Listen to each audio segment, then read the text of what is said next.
గజ్వేలికి వెళ్లే దారి ములుగు దాటిన తర్వాత నువ్వు నువ్వు నువ్వు అక్కడికి వెళ్ళు ఒంటరిగా, నీ ఒంటి మీద ఒక్క నూలు పోగు ఉంచుకొని బయటకు వస్తేమో చూద్దాం. అక్కడ ఉన్న జనాన్ని ఒక రకంగా చెప్పాలంటే వాళ్ళ జీవితాలతోని ఆడుకున్న దుర్మార్గుడి వెంకట్రామిరెడ్డి. ఈ వెంకట్రామిరెడ్డి ఆయన హరీష్ రావు కలిసి కేసీఆర్ ఆదేశాలతోటి, మెగా కృష్ణారెడ్డి ఆదేశాలతోటి కాళేశ్వరం ప్రాజెక్టులో భాగంగా నిర్మించిన మల్లన్న సాగర్, కొండపోచమ్మ సాగర్ బాధితులని ఒక రకంగా వాళ్ళ జీవితాలతో చెలగాటమాడిండు. ఇప్పటికి చాలా మంది ఆత్మహత్యలు చేసుకున్నారు. రాత్రికి రాత్రి వాళ్ళని డీసీఎంలు ఎక్కించి వాళ్ళని బెదిరించి ఎంత దుర్మార్గానికి పాల్పడ్డాడంటే ఈ దుర్మార్గుడు మళ్ళీ పోయి అక్కడ పోటీ చేస్తున్నాడు. మీరందరూ కలిసి ఈ వెంకట్రామిరెడ్డిని ఓడగొట్టే ప్రయత్నం చేయండి. ఇప్పుడు యాక్చువల్గా నేనేం డిమాండ్ చేస్తున్నా అంటే, నేను ఇక్కడ ఒకటే విషయం అడుగుతున్నా. ఈ వెంకట్రామిరెడ్డి ఎవరండి? వెంకట్రామిరెడ్డి ఇప్పుడు ఈ వ్యాపార బంధు సంబంధాలు ఎట్లా ఉంటాయి అనేది నేను మీకు చెప్పే ప్రయత్నం చేస్తున్నా. వెంకట్రామిరెడ్డి కూతురుని అనుకుంటా, నాకు తెలిసి ఏమైనా కరెక్షన్స్ ఉంటే చెప్పాలి. ఈ వెంకట్రామిరెడ్డి కూతుర్ని పొంగులేటి శ్రీనివాసరెడ్డి తమ్ముడి కొడుక్కో ఏమో ఇచ్చినట్టున్నారు. వీళ్ళ మధ్య సంబంధాలు ఉన్నాయి, బంధుత్వాలు ఉన్నాయి. నేనేమంటున్నా అంటే, ఈ మెదక్ నియోజకవర్గానికి ఇన్ఛార్జిగా కాంగ్రెస్ పార్టీ పొంగులేటి శ్రీనివాసరెడ్డిని వేయాలా. పొంగులేటి శ్రీనివాసరెడ్డిని వేసి వెంకట్రామిరెడ్డిని ఓడించే ప్రయత్నం చేయించాలా? చేయిస్తారా? చెప్పాలా? చేయిస్తారా? ఇట్లా నేను నాట్ ఓన్లీ కాంగ్రెస్, మిగతా అన్ని ప్లేసుల్లో ఉంది, మిగతా అన్నిట్లలో ఉన్నది, మిగతా పార్టీలో కూడా ఇదే వ్యవహారం నడుస్తుంది. అందుకే ఇవన్నీ కూడా ఒకే తాను ముక్కలు ఇవన్నీ కూడా. సో ఇప్పుడు ఈ వెంకట్రామిరెడ్డికి మెదక్ ఎంపీ స్థానం ఇచ్చిండు. నేను ఇంకా క్లియర్గా చెప్పాలి అని అంటే, దాదాపు ఈ వెంకట్రామిరెడ్డి కలెక్టర్గా ఉన్నప్పుడు ఈ దుర్మార్గుడు దాదాపు 25 మంది దళిత కుటుంబాలు కేసేసినాయి. మాకు భూమే కావాలి, మాకు ఎట్టి పరిస్థితిలో మీరు ఇచ్చే డబ్బులు మాకు వద్దు అని వాళ్ళు 25 మంది దళితులు కేసేస్తారు. కేసేస్తే ఈ దుర్మార్గుడు వాళ్ళని రాత్రికి రాత్రి డీసీఎం ఎక్కించి ప్రీ ప్లాన్డ్గా వారం ముందే ఒక 25 రేకుల షెడ్లు ఒక ఊరికి ఒక 500 మీటర్ల దూరంలో కట్టించి, ఆ రేకుల షెడ్ డోర్ల మీద పిటిషనర్ నెంబర్లు వేసి, ఇప్పుడు నేను ఒక ఫస్ట్ పిటిషన్ కేసు వేసిన గవర్నమెంట్ మీద. సో పిటిషనర్ నెంబర్ 1 కింద ఎఫ్ఐఆర్ నెంబర్, ఆ పిటిషనర్ నెంబర్లు ఎఫ్ఐఆర్ నెంబర్లు వేసి వాళ్ళందరినీ ఆ చిన్న సింగిల్ రూమ్లో ఉంచిండి దుర్మార్గుడు. ఏమనాలిగా? ఏ చెప్పులతో కొట్టాలి వీళ్ళని? అందుకే ఈ వెంకట్రామిరెడ్డి అన్నటోని చిత్తుగా డిపాజిట్ కోల్పోయేలాగా ఓడగొట్టండి. ఏమాత్రం మీరు అటు ఇటుగా ఆలోచించిన ఈ దుర్మార్గుడు అక్కడ అధికారంలోకి వస్తాడు, మళ్ళీ మిమ్మల్ని సర్వనాశనం చేస్తాడు.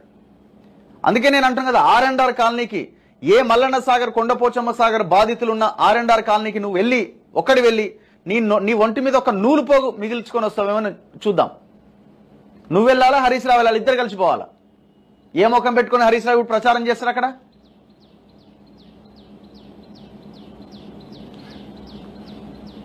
ఒకసారి రఘునందన్ రావుకి ఫోన్ చేద్దాం.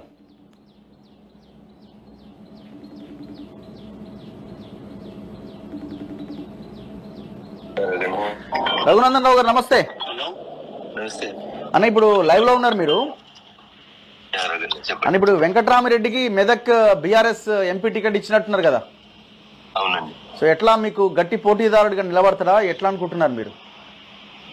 వెంకట్రామిరెడ్డి గారికి మెదక్ జిల్లాకి ఏం సంబంధం? 14 ఏళ్ళు తెలంగాణ ఉద్యమం చేసిన కేసీఆర్ గారికి, హరీష్ గారికి జిల్లాలో ఒక కార్యకర్త దొరకలేదా టికెట్ ఇచ్చారు? 14 ఏళ్ళ తెలంగాణ ఉద్యమంలో అనేక మంది నాయకులను తయారు చేసినామని చెప్తారు కదా. బీఫామ్ ఇచ్చినందుకు మా మెదక్ జిల్లాలో పుట్టినవాడు, ఉద్యమం చేసినాడు ఒకటి దొరకలేదు. చంద్రశేఖరరావు గారికి కానీ, హరీష్ రావు గారికి కానీ. వెంకట్రామిరెడ్డి గారికి మెదక్ జిల్లాకి ఏం సంబంధం? ఓకే. రంగనాయక సాగర్, మల్లన్న సాగర్, కొండపోచమ్మ సాగర్ కట్టి సుమారు 50,000 ఎకరాలు రైతుల నుంచి లాక్కొని అర్ధరాత్రి పోలీసులను పెట్టి ఊర్లు ఖాళీ చేపించి అన్నమో రామచంద్ర అని ఏడుస్తుంటే ఇష్టారాజ్యంగా సెటిల్మెంట్ చేసి లక్షల కోట్ల రూపాయలని అటు రింగ్ రోడ్డు పేరు మీద, ఇటు మా మెదక్ జిల్లా పేరు మీద సంపాదించుకోండి. మా కన్నీళ్ళే ఆయన డబ్బుల పునాది జరిగిన ఆయనకి ఇలా మా మెదక్ జిల్లాకి ఏం సంబంధం ఉంటే చెప్పండి. ఓకే. సో ఇప్పుడు ఈ R&R కాలనీ ఇవన్నీ కూడా అనుకుంటున్నా, ఆయన బీఆర్ఎస్ క్యాండిడేట్ అని నేను అనుకోవట్లేదు. వారి బినామీ కంపెనీలు R&R కాలనీ కట్టింది కూడా వారి బినామీ కంపెనీ. ఓకే. బేసికల్ గా నేను వారు బీఆర్ఎస్ పార్టీ అభ్యర్థి అని అనుకుంటాను. బీఆర్ఎస్ కాంగ్రెస్ ఈ రెండు పార్టీలు కలిసి ఉమ్మడిగా పెట్టుకున్నటువంటి అభ్యర్థి. ఒక పైసలు ఉన్నటువంటి వారి కుటుంబంలోంచి ఒకరిని జడ్చర్ల లక్ష్మారెడ్డి గారు ఉంటారు కదా, మాజీ మంత్రి గారు, వారి కుటుంబంలోంచి తీసుకోవడం జరిగింది. వియ్యంకులు అవుతారు. అదే బీఆర్ఎస్ ప్రభుత్వం ఉన్నప్పుడు జడ్చర్ల లక్ష్మారెడ్డి గారితో వియ్యమని చేయండి. కాంగ్రెస్ ప్రభుత్వం వచ్చిన తర్వాత పొంగులేటి శ్రీనివాసరెడ్డి గారితో వియ్యమని చేయండి.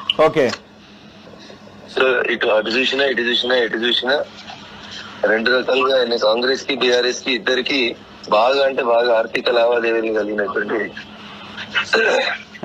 కాబట్టి రెండు పార్టీలకి ఇష్టమైనడు, రెండు పార్టీలకి ప్రియమైనడు, రెండు పార్టీలకి ఆర్థిక సంబంధాలని నిలిపేటువంటి వ్యక్తి. అసలు రింగ్ రోడ్ ఇన్ని వంకలు తిరగడానికి కారణం వీరు కదా. రెడ్డి గారు ముఖ్యమంత్రి ఉన్నప్పుడు ల్యాండ్ ఎక్విజిషన్ చేసేటువంటి అధికారిగా దాంట్లో బాధ్యతలు నిర్వర్తించి రింగ్ రోడ్ ని అన్ని వంకలు తిప్పి ఎక్కడ భూమి కొనాలి, ఎక్కడ భూమి అమ్మాలి, ఏ భూమి లిటిగేషన్ లో ఉందని కొనుక్కుంటుంటే మనం భవిష్యత్తులో ఎక్కడ రాజపుష్ప టవర్స్ కట్టవచ్చు అని దూర దృష్టితో ఆలోచించి పనిచేసినటువంటి గొప్ప మేధావి వారు. ఏం చేసుకుంటారు ఇప్పుడు 2027 దాకా 28 దాకా వారికి ఎమ్మెల్సీ పదవి ఉన్నట్టున్నది. కొత్తగా కార్యకర్తలు లేరా? ముఖ్యమంత్రి గారి కోసం సీట్ త్యాగం చేసిండు ఒంటేరు ప్రతాప్ రెడ్డికి ఇవ్వడానికి మనసు ఒప్పదు. మెదక్ జిల్లాలో జై తెలంగాణ అని జైల్లో పోయిన వాళ్ళు చాలా మంది ఉన్నారు. మొదటి నుంచి కేసీఆర్ తో ఉన్న వాళ్ళు చాలా మంది ఉన్నారు. ఏ ఒక్కరికి కూడా బీఫామ్ ఇచ్చేందుకు మనసు ఒప్పదు. ఇప్పుడు హరీష్ రావుకి యాక్సెప్టేనా ఈ వెంకటరామిరెడ్డిది? ఈ ఆర్థిక లావాదేవీలు అన్నింటినీ నేర్పింది హరీష్ రావు గారే కదా. మొత్తం మా జిల్లా ఉన్నటువంటి ఎమ్మెల్యేలందరూ కాంగ్రెస్ లోకి వస్తారని చెప్పి దుబ్బాక ఎమ్మెల్యే గారి నాయకత్వంలో పోయి ముఖ్యమంత్రి గారిని కలిసి వచ్చిన తర్వాత వాళ్ళని పోకుండా ఆపడానికి ఇప్పుడు వెంకటరామరెడ్డి గారు ఇచ్చినటువంటి ఈ లావాదేవీ